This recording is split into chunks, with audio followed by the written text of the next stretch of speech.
I oppose the ideology of transgenderism for three major reasons. 1. Transgenderism is tyranny.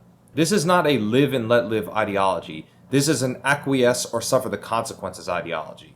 As it stands, transgender people and the LGBT in general have civil rights protections in several states. These are the same civil rights protections that apply to the other minorities. And if you refuse to bow down to the cult of progressivism and transgenderism, then you could be sued, you could be fired from your job, fined, arrested, or have your business or nonprofit shut down. I don't know how many of you guys have heard of the Equality Act, but you should look it up because it is truly scary.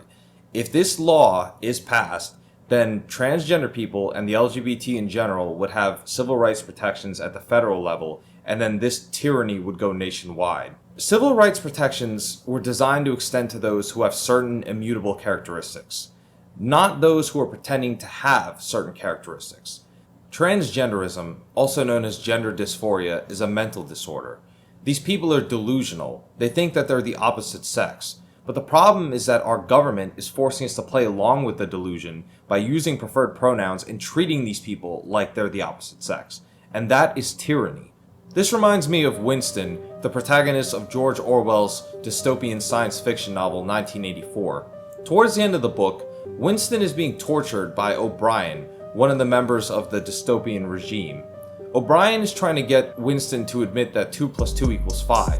And Winston's like, well, no, it's not. 2 plus 2 doesn't equal 5.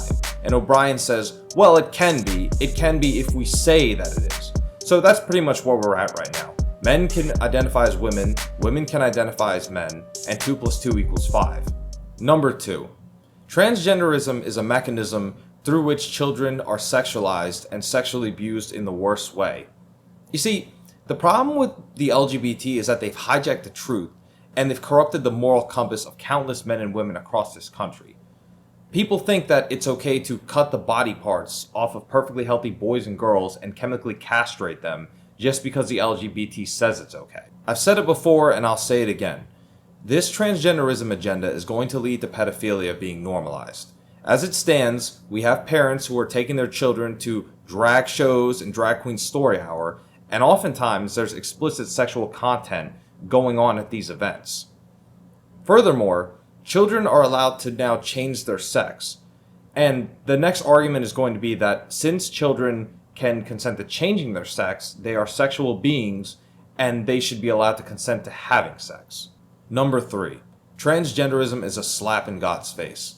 God created 2 genders, man and woman, and he had a divine plan for how these 2 genders were supposed to live in harmony with one another, support one another, and work together to bring about God's will on this earth. But of course, Satan, the great deceiver, who came only to steal, kill, and destroy, aims to pervert everything that God created. So it's no surprise that he's behind this insidious, malevolent, and destructive ideology. That's all I got, guys. Be sure to be prayed up and prayed for this country. God bless.